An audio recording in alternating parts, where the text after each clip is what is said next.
Vamos ver aqui um exemplo um pouco diferente, onde a gente vai eliminar os termos lineares também, tá?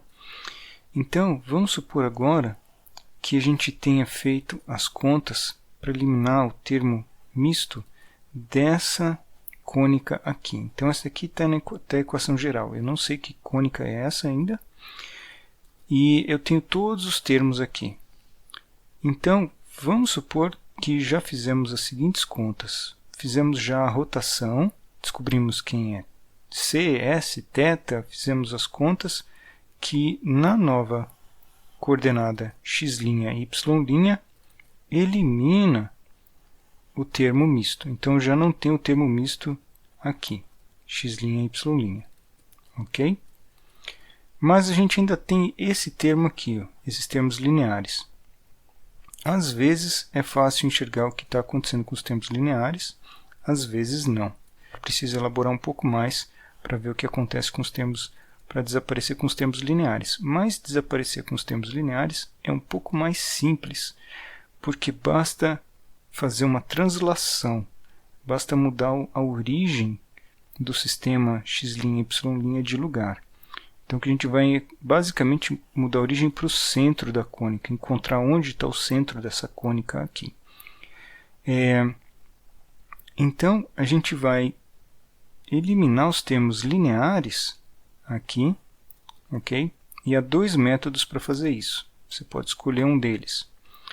Um é introduzir uma nova mudança de variável, onde você chama x' de x duas linhas, mais uma constante k a ser determinada, e y' você chama de uma nova variável, y', mais uma constante L a ser determinada. Substitui essas duas expressões aqui, ok? Você pode substituir nessa expressão do lado de cá, abre todas as contas, todos os quadrados, etc., e junta tudo de novo nas novas variáveis x'' e y'. Depois você pode escolher o valor de k e L de acordo, de tal forma que você desapareça com os termos lineares. Tá? Esse processo é possível, é recomendado se você não estiver confortável com o método 2. Eu recomendo o método 2, que é o de completar quadrado. Tá? Eu vou fazer o completando quadrado. Se você aprender a completar os quadrados, beleza. É o que vai te dar menos conta. Tá? Então, vamos fazer esse exemplo aqui completando quadrado. Eu vou partir dessa expressão aqui e eu vou completar quadrados para formar um quadrado com esses dois termos mais uma constante. E esses dois aqui. Tá? Então, eu vou agrupar eles assim. Eu vou primeiro colocar esses dois juntos aqui, para a gente ver onde, né, toda dependência em x' está aqui, toda dependência em y' está aqui. E a gente vai fatorar os coeficientes de x² e y². Assim, então vou dividir vou puxar isso daqui para frente desses dois termos aqui. Tá? Então, vou escrever menos 10 vezes isso.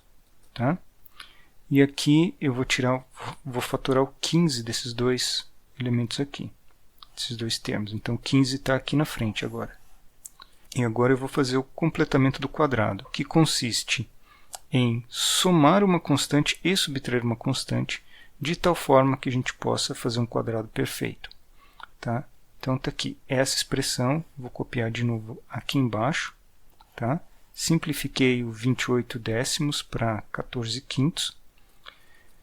E o que eu vou fazer? Eu vou transformar isso daqui numa expressão onde tem um quadrado perfeito mais uma constante, da seguinte forma. Eu vou olhar para esse termo aqui como sendo 2 vezes 7 dividido por 5. Ou seja, aqui eu peguei um fator de 2 daqui e evidenciei ele aqui. Tá? Vezes x'. Aí o que acontece? Para eu ter um quadrado perfeito aqui, eu preciso do quadrado primeiro menos 2 vezes o primeiro pelo segundo, mais o quadrado do segundo. Então, o que eu vejo aqui?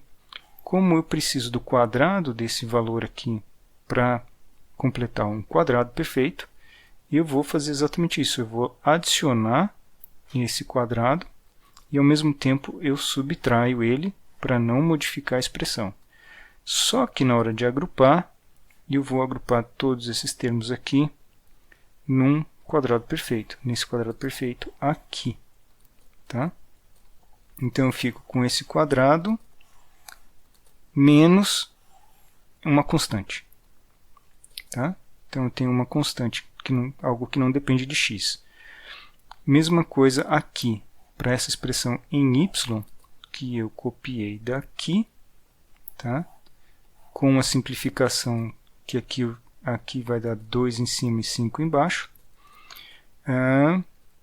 Então, esta expressão, para fazer o quadrado, para completar o quadrado, eu preciso fazer o termo misto aqui do quadrado, que é 2 vezes o primeiro vezes o segundo.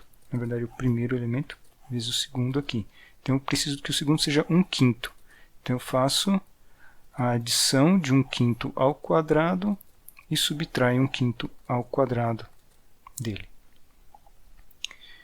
Então, disso daqui, eu tenho um quadrado perfeito. Tá? Eu tenho essa expressão aqui ao quadrado menos essa constante. Volto na expressão original. Ok? Então, na expressão original, o que vai acontecer? Aqui vai aparecer um quadrado perfeito mais uma constante. Quadrado perfeito mais uma constante. E as constantes vão ser acumuladas aqui, ó, com a constante 11. Vamos ver aqui. Ó. Então, volto na expressão. Essa daqui, então, é o quadrado menos essa conta. Este daqui, então, vira este quadrado menos essa constante. Abrindo as contas aqui, eu tenho menos 10. Esse menos 10 vai multiplicar esse termo aqui. Então, vai dar 7 ao quadrado sobre 5 vezes 5, mas eu vou multiplicar por 10 em cima. Então, vai ficar só um fator de 2. Simplifica com 2 embaixo, com 5 embaixo. Aqui vai ter 15 vezes este número ao quadrado. Né? Então, vai ficar 3 dividido por 5. Tá? Estas constantes aqui vão ser somadas e a gente chega no valor 30, tá? Para a constante. Está aqui. Então, essa é a expressão compactada, porque agora eu tenho um quadrado e o outro quadrado. Só os quadrados aqui. Eu divido tudo por 30, certo? Peguei essa expressão toda e dividi por 30. Então, aqui vai ficar meio e aqui vai ficar 1/3, tá? O 30 vai virar 1, que passando para o lado de cá vai ficar menos 1, certo? Eu teria um menos 1. Mas eu multipliquei por menos para trocar os sinais, tá certo? Então, aí eu cheguei nessa expressão que é uma, vamos ver, temos um sinal positivo aqui e um negativo aqui. Então, está igual a 1. Então, isso daqui é uma hipérbole. Tá? Os sinais estão trocados aqui. Então, isso daqui é uma hipérbole. Onde está o centro da hipérbole? O centro está aqui, nas coordenadas 7/5 e menos 1/5. Tá? Okay? Onde que é o centro? Então, tem que ver que é um sinal de menos aqui. Né? Então, o centro é quando o valor x' é igual a 7/5, tá? E o valor y' é menos 1/5. É nesse ponto em que o interior aqui dá 0 aqui e dá 0 aqui.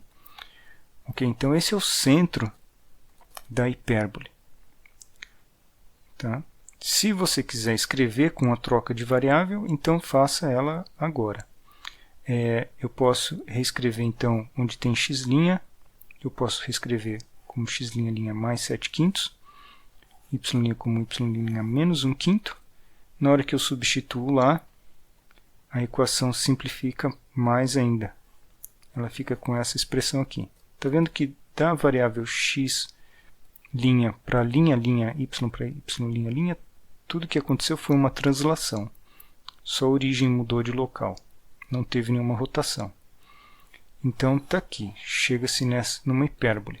Vamos identificar graficamente os elementos dessa hipérbole aqui.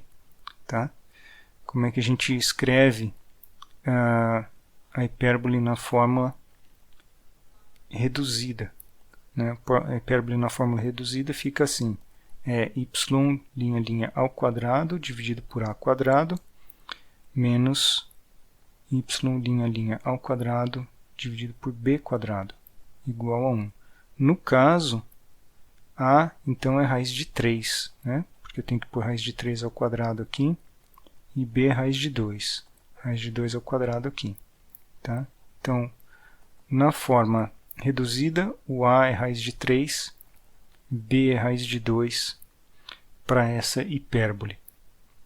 E ela está virada assim, na direção do eixo y, do eixo x, desculpa, porque aqui é o sinal positivo, está com esse x. Ok? Então está aqui. Você tem que deslocar o centro das coordenadas de y', x' um pouquinho para cá, tem que ir para essas coordenadas aqui, né? Para que o eixo, para centrar o eixo y', x'. Acontece que esse deslocamento aqui é pequeno, né? Porque aqui ainda tem um certo tamanho, né? Mas aqui ele é bem pequeno, né? Menos 0,2. Ele abaixa só um pouquinho aqui. Isso aqui é 0,2 para baixo. Tá? Fato é, nessas coordenadas aqui, a gente pode identificar qual é a coordenada do vértice, certo? Então, ele segue aqui, ó, raiz de 3 é o vértice, tá? O outro vértice aqui em menos raiz de 3, ok? E aí tem a fórmula, eu posso identificar também onde está o foco, né?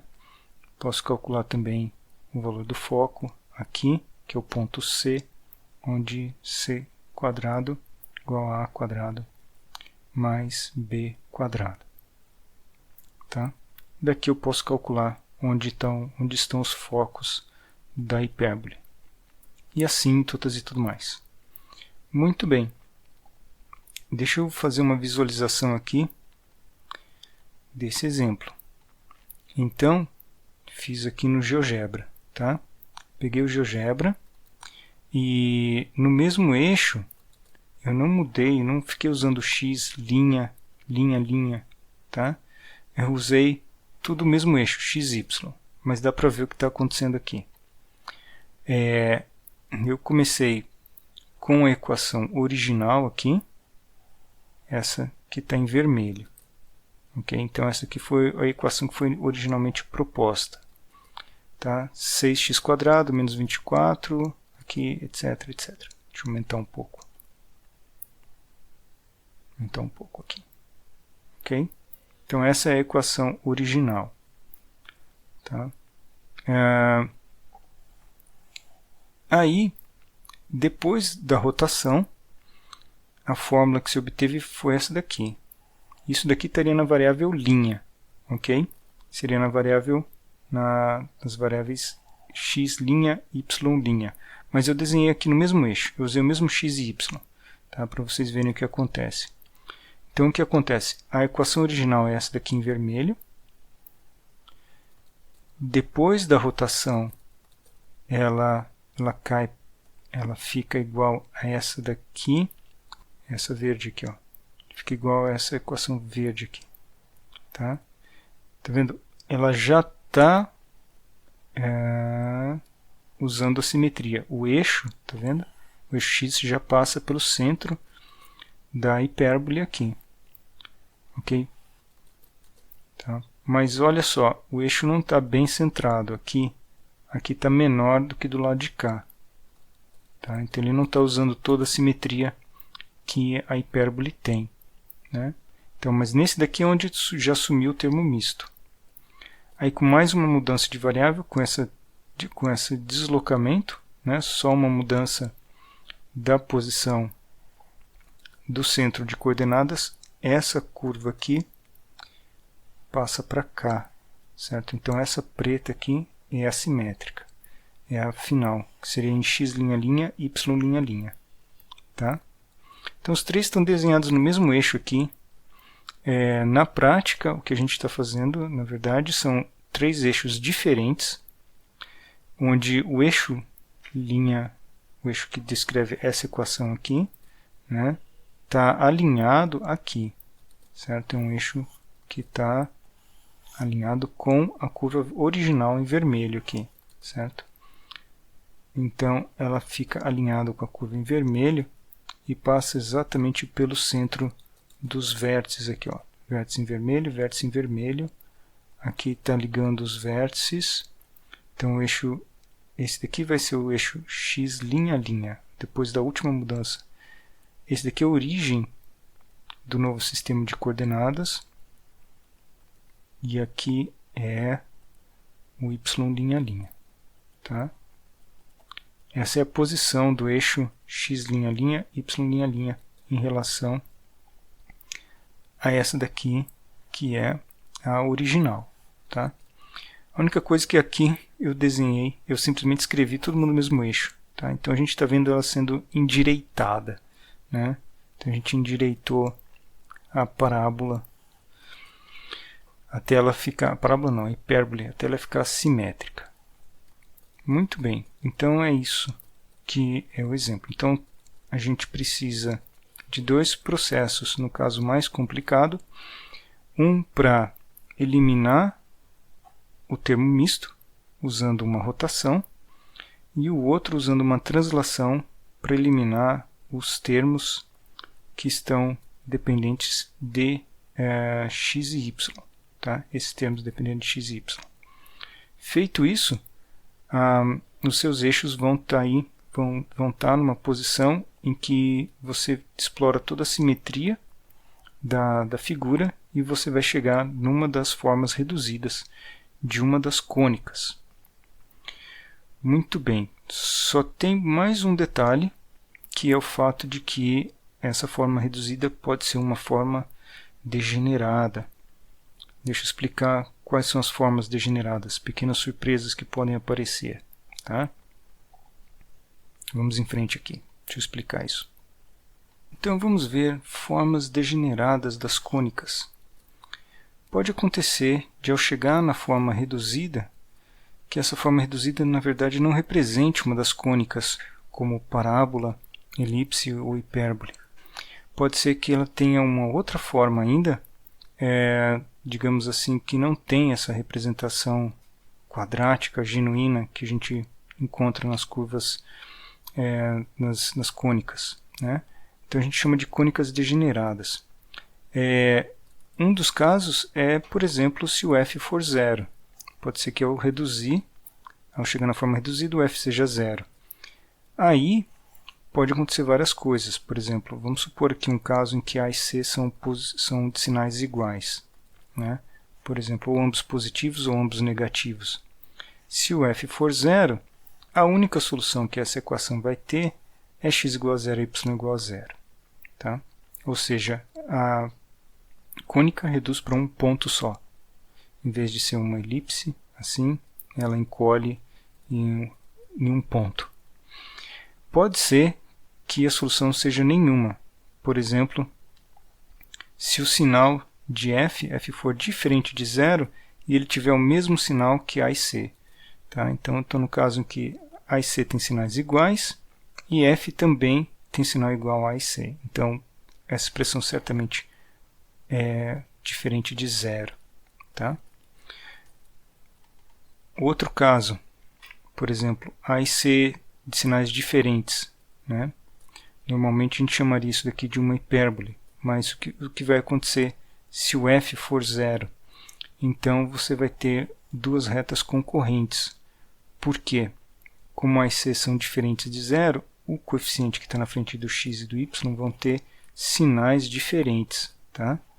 Eu supus aqui então uma divisão por A e falei, bom, vamos pegar esse número positivo e vamos pôr o sinal de menos aqui, para dizer que eles têm sinais trocados. Aqui é mais e aqui é menos.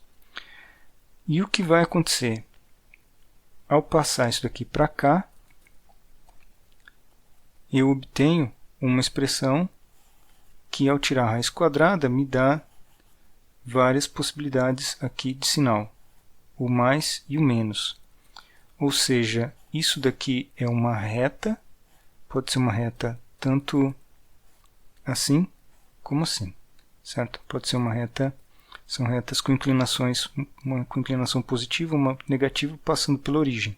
Ou seja, a hipérbole degenerou para duas retas. Ao invés de fazer um formato assim, ela degenerou para um X.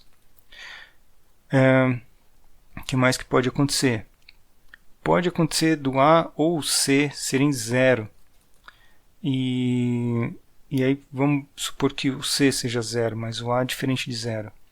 Então, se os dois tiverem sinal positivo, você ainda consegue resolver isso daqui, porém, só x, só você tem esses valores para x, e y está livre. Porque y está livre e eu tenho dois valores para x, isso são duas retas paralelas, tá? Okay? Paralelas ao eixo y. Okay? E se o f for zero, a única solução é x igual a zero, ou seja, tem uma única reta, e se isso daqui for negativo, então não tem solução. Então, essas são as formas degeneradas que existem para as cônicas. Tá? Então, pode ser que ela degenere num ponto, ou em duas retas paralelas, ou duas retas concorrentes, tá? Ou dê um conjunto vazio. Muito bem. Então, essa é a parte que a gente tem para mostrar para vocês sobre as cônicas. Em breve, mais alguns exemplos.